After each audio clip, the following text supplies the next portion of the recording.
Hello viewers, நீ நம்ம பார்க்க போறது ஒன் பீஸ் எபிசோட் 828 பார்ட் 2.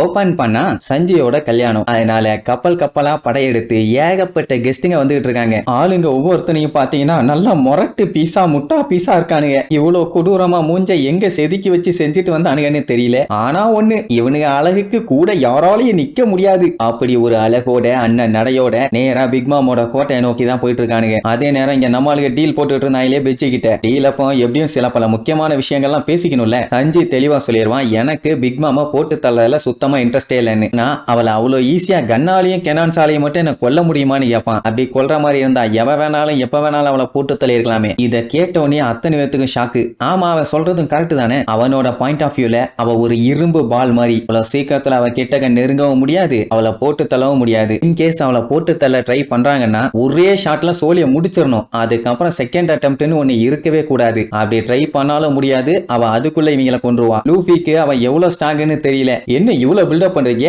அவ என்ன அவ்வளவு பெரிய அப்பாட்டகரான்னு கேட்பான். நேர்ல இது வரைக்கும் பார்த்தது நம்ம ஆளுங்க தானே, நமி எல்லாம் கதையா சொல்லுவா. அடே அவ ஒரு மான்ஸ்டர். அவ தூங்கிட்டு இருக்கும் போது தான் புருக்க நாங்க காப்பாத்த ட்ரை பண்ணோம். அதுக்கே எங்க உசுறு ஒரு செகண்ட் வெளியில போய் எட்டி பார்த்துட்டு உள்ள வந்துச்சு. அப்படி இருக்கும்போது அவ முழிச்சுட்டு இருக்கும் போது அவளை போய் அட்டாக் பண்ணா என்ன ஆகும்? ஆமா, எனக்கு ஒரு டவுட். அவ தூங்கிட்டு இருக்கும் போது கத்தி எடுத்து வாயிலேயே சொருகி இருந்தா செத்துருப்பால இல்லையா? விழிச்சா சங்குதான், பட் அதுக்கு முன்னாடியே வாயில சொருகி இருந்தாங்கன்னா உங்களுக்கு என்ன தோணுதுன்னு கீழே கமெண்ட் பண்ணுங்க. அண்ட் நம்ம பிக்மா பாத்தீங்கன்னா அவளோட சொந்த புள்ளையவே கொண்டிருக்கா. அதுவும் ஏதாச்சும் ஒரு சாலிடான ரீசன் இருந்தா பரவாயில்ல, ஸ்வீட்டுக்காக. அப்படி இருக்கும்போது இவனுங்க எல்லாம் ஏமாத்துறோம். இப்ப நம்மளுக்கு ஒரு விஷயம் தான் புரியல. அட அவளை அப்படி காலி பண்ணோம்னா நார்மல் டைம்ல போய் சண்டை போட்டா கூட அவ மட்டும்தான் இருப்பா, இல்ல கூட கொஞ்சம் பேர் இருப்பாங்க. ஆனா இந்த டைம், அதாவது வெட்டிங் அப்போ ஏகப்பட்ட ஆபீசர்ஸ், மெயினா டாப் அபிஷியல்ஸ் எல்லாருமே அங்கதான் இருப்பானுங்க. இந்த டைம்ல போய் சண்டை போட்டா அவனுங்களும் சேர்ந்து தானே வந்து சண்டை போடுவானுங்க. அப்ப அவளை நெருங்கிறது கஷ்டம் தானே. ஏன் வெட்டிங் அப்ப தான் நல்ல நேரம்னு அப்ப பார்த்து கொல்ல போறியான்னு கேட்பான். அவன் அடே முதல்ல என்னைய பேச விடுங்கடா, அதுக்கப்புறமா நீங்க பேசுங்கன்னு அவன் ஒரு மேட்டர் சொல்லுவான். என்னன்னா சில பல கண்டிஷனால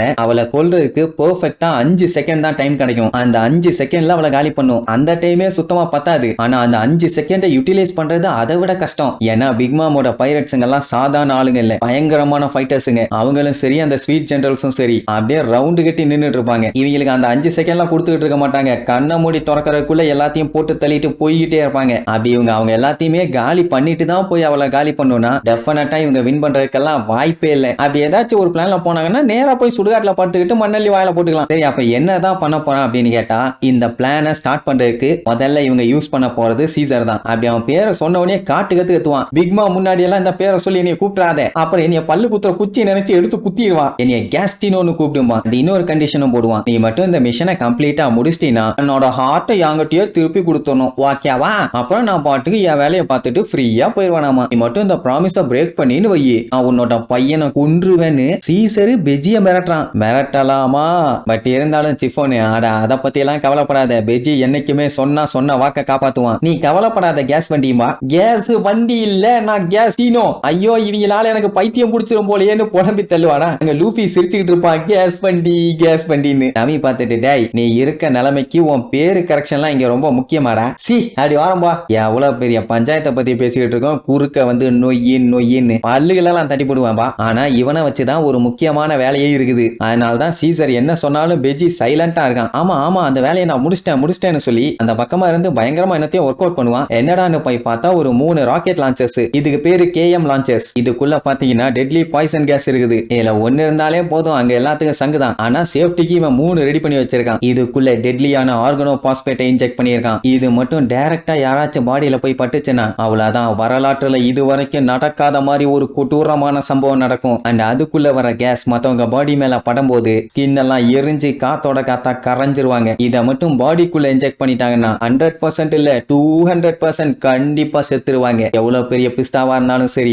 எல்லாரும் சாவாங்க. அப்படி எப்படின்னு இவன் ஒரு சைடு பயங்கரமா சொல்லிட்டு இருப்பான். ஜிம்பாய் பார்த்துட்டு, இப்ப எதுக்குடா தேவையில்லாம அளந்து விட்டுட்டு இருக்க? இப்ப என்ன நீ வச்சிருக்க வெப்பனை வச்சு அவளை கொல்லலாம், அவ்வளவுதானே? அதுக்கு எதுக்கு இவ்வளவு ஓவர் பில்டப் பண்றான்னு கேட்டா, பெஜி அப்பவும் அவளை கொல்ல முடியாதுமா. ஆக்சுவலா அவளை சுத்தி ஏதோ ஒரு ஷெல் ஒண்ணு இருக்குது. அது இவங்க நினைக்கிற மாதிரி கிடையாது, பயங்கர ஸ்ட்ராங்.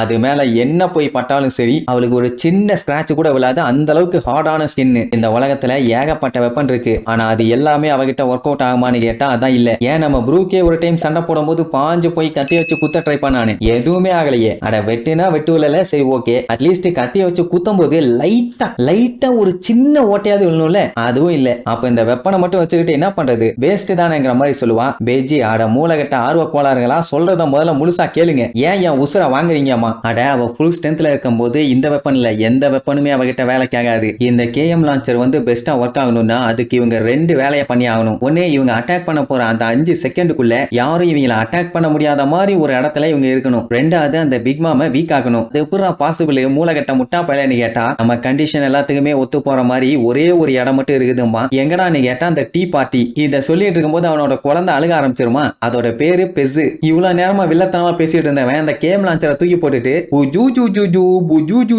சொல்லி குழந்தைய கொஞ்சம் ஆரம்பிச்சிருவான். நல்ல வேலை அந்த லான்ச்சர் கீழே விழுந்துருச்சுன்னா வெடிச்சிருக்கும், அதுக்குள்ள சீசர் போய் பிடிச்சிருவான். இங்க இவ்வளவு நேரம் கொஞ்சிட்டு இருந்தவன் மறுபடியும் வந்து நார்மலா பேசுவான். மொத்தத்துல அண்ணிய நம்பிய விட பல வேஷம் போட்டுட்டு இருக்கான். ஆக்சுவலா பெஜி பாத்தீங்கன்னா அவகிட்ட ஒரு வருஷத்துக்கு மேல வேலை பார்த்துட்டு இருக்கான். இது வரைக்கும் அவளுக்கு காயப்பட்டு அவன் பார்த்ததே இல்ல. ஒரு டைம் ஸ்வீட்டுக்காக மொத்த கண்ட்ரியோட பில்டிங்கையும் போட்டு கண்ணா பின்னான்னு செதற அடிச்சுட்டு இருந்தான். இந்த மாதிரி பில்டிங்ஸ் எல்லாம் அடிச்சு உடைக்கும் போது ஹர்ட் ஆகணுமே, ரத்த வரணுமே, அந்த மாதிரி எல்லாம் ஒண்ணு நடக்கல. அதுக்கப்புறம் கப்பல்ல போகும்போது சண்டையெல்லாம் போடுவாங்கல்ல, அப்போங்கும்போது ஏகப்பட்ட புல்லட்ஸ் கன்ஸ்ன்னு அவ மேல இறக்குன்னு இறங்கினாங்க. எல்லா புல்லட்ஸுமே அவ மேல பட்டு ஏதோ பாப்கார்ன் விழுந்த மாதிரி கீழே விழும். அட அதை கூட விடுங்க, அவ அப்படியே ஒரு ஜம்ப போட்டு கப்பல்ல போய் கண்ணா பின்னான்னு விழுந்துமே அந்த கப்பல் டேமேஜ் ஆகி முங்கிச்சே தவிர அவளுக்கு ஒண்ணு ஆகல. அதாவது அவளுக்கு ஒரு சின்ன ஸ்கிராட்ச் கூட ஆகல. இதை நம்ம நோட் பண்ணும். சஞ்சய் சொன்ன மாதிரி அவ ஒரு அயன் பலூன் தான், ஆனா அவளுக்குமே ஒரு வீக்னஸ் இருக்கு. ஒரே ஒரு டைம் மட்டும் அவ பாடியில ஸ்கிராட்ச் ஆகி ரத்தம் வந்ததை அவன் பார்த்திருக்கான். அது எப்போன்னு பாத்தீங்கன்னா எப்பவுமே டீ பார்ட்டி அப்போ பிக் மாமோட அம்மாவோட போட்டோவை ஆப்போசிட்ல வச்சுதான் இவங்க டீ பார்ட்டியவே ஸ்டார்ட் பண்ணி என்ஜாய் பண்ணுவாங்க.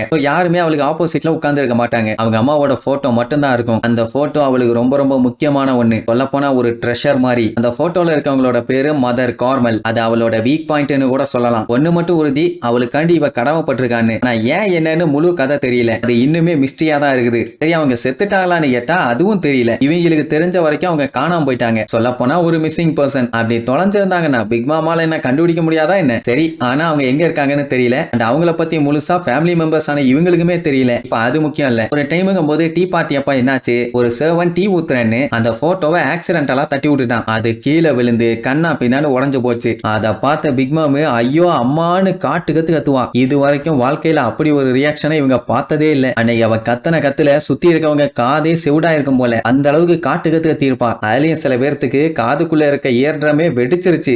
ஏகப்பட்ட பேர் கொலாப்ஸ் ஆயிட்டாங்க. அந்த டைம்ல தான் அவளோட சுப்ரீம் கிங் ஹாக்கி பவரை எல்லாருமே எக்ஸ்பீரியன்ஸ் பண்ணாங்க. இந்த சம்பவம் எல்லாம் நடந்தது அந்த ஒரே ஒரு பிக்சருக்காக. இப்ப பாயிண்ட் என்னன்னா, அந்த பிக்சர் விழுந்துருச்சுன்னு அவ கதறி அடிச்சு கீழே முட்டி போட்டப்போ அவ முட்டியில ஸ்கிராச் ஆகி ரத்தம் வந்துச்சு. இத பார்த்த இவங்க எல்லாம் ஆடி போயிட்டாங்க. ஏன்னா இப்படி எல்லாம் ஹியூமன்ஸுக்கு வர மாதிரி அவளுக்கு ரெட் பிளட் வராத இன்னைக்குதான் முதல் டைம் பாக்குறாங்க. அப்பதான் ஒரு விஷயம் தெரிய வந்துச்சு, இவ இந்த மாதிரி எதையாச்சும் ஒன்ன பார்த்து ஷாக் ஆகி கதர்னா அப்படின்னா அவ வீக் ஆயிருவா. அந்த டைம் அவளை போட்டு தரலாம். இன்னைக்கு தான் டீ பார்ட்டி. இந்த டைம் யூஸ் பண்ணி அந்த பிக்சரை மட்டும் இவங்க உடைச்சாங்கன்னா அடுத்து என்ன ஆகும், அவ கத்துல ஒரு 5 செகண்டுக்கு யாராலையுமே மூவ் பண்ண முடியாது. அப்பதான் இந்த கேஎம் லான்ச்சரை லான்ச் பண்ணும். அவ மேல போய் ஒரே அடியா அடிக்கும். அங்கேயே பிக்மா மட்டை. அதுக்கப்புறம் ஒரு பிளானட்டை சூஸ் பண்ணி அங்க புதைச்சிட வேண்டியதானே. எதுக்கு தேவையில்லாம பூமியில எக்ஸ்ட்ரா லோடு ஏத்திக்கிட்டு, கரெக்ட் தானே? கடல்ல தூக்கி போட்டா கடலை எடுத்துருவா. சோ இப்படி பிக் மாமா சம்பவம் பண்ணிட்டாங்கிற மேட்ரு உலகம் பூரா பரவும். அதுக்கப்புறம் நான் வேற லெவலும்பா. ஆனா அங்கதான் ஒரு பஞ்சாயத்து. அவ கத்தும் போது இவங்க யாராலையுமே மூவ் பண்ண முடியாது. என் காதே வெடிச்சிரும். அந்த டைம் நாங்க பேரலைஸ் ஆயிரோமே, என்ன பண்றதுன்னு கேட்டா அதுக்கு தான் தலைவன் இன்விசிபிள் சிம்போனியா சிஸ்டம்னு ஒன்னு ரெடி பண்ணி வச்சிருக்கான். இந்த ஏர் பிளக்க மட்டும் காதுல மாட்டிட்டா போதும், அவ கத்தனாலும் ஒன்னும் ஆகாது. லூஃபிக்கு அந்த போட்டோ உடைக்கிறதெல்லாம் பெரிய விஷயமா தோணல. ஆனா சஞ்சியோட ஃபேமிலியை எப்படியாச்சும் காப்பாத்தணும், அதுக்காண்டி என்ன வேணாலும் பண்ணலாமா. ஆனா இந்த மேட்டரை பெஜி கொஞ்சம் சீரியஸா பண்ண சொல்லுவான். ஏன்னா அதை உடைச்சதுக்கு அப்புறம் இவங்களுக்கு அந்த அளவுக்கு டைமே கிடைக்காது. சட்டு புட்டுன்னு சுத்தி இருக்கவங்க எல்லாத்தையுமே டைவர்ட் பண்ணி விட்டுட்டு அந்த பிக் மாமா காலி பண்ணி ஆகணும். இல்லன்னா பெரிய பஞ்சாயத்து ஆயிரும். சவுண்ட் எல்லாம் நமக்கு மேட்டர் இல்லன்னு சொல்லிட்டு அசால்ட்டா விட்டாங்கன்னா 3 செகண்ட்ல உயிர் போயிடும். அதனால பார்த்து பண்ணுன்னு லூஃபியை தான் அந்த வேலையை பண்ண சொல்லுவான். அந்த போட்டோ உடைக்கிற வேலை தான். உடனே நமி பதறுவா, என்ன இப்படி ஒரு மோசமான ரோல் அவனுக்கான்னு. சிஃபோனுமே சப்போர்ட் பண்ணுவா. ஏன்னா லோலாவை இவங்க எல்லாம் சேர்ந்து காப்பாத்தி இருக்காங்க. அப்படி இருக்கும்போது இப்படி ஒரு மோசமான வேலையை அவங்க கிட்ட கொடுத்தா மாட்டிக்கிட்டா செத்துருவானேன்னு சொல்லி உனக்காக பேசினா அவன் எனக்கு ஒரு பஞ்சாயத்து இல்ல, நான் இதை பண்றேன்னு ஜாலியா சொல்லுவான். சுத்தி இருக்க எல்லாருமே மறந்து போய் லுக் விடுவாங்க. இப்போத்துல இருந்து பாத்தீங்கன்னா பிக் மாமோட டீ பார்ட்டி இன்னும் 3 மணி நேரத்துல ஸ்டார்ட் ஆக போகுது. அந்த டீ பார்ட்டியில என்னென்ன சேட்டைகள்லாம் நடக்க போகுதுன்னு அடுத்தடுத்த அடுத்தடுத்த எபிசோட்ல பார்க்கலாம். டாடா.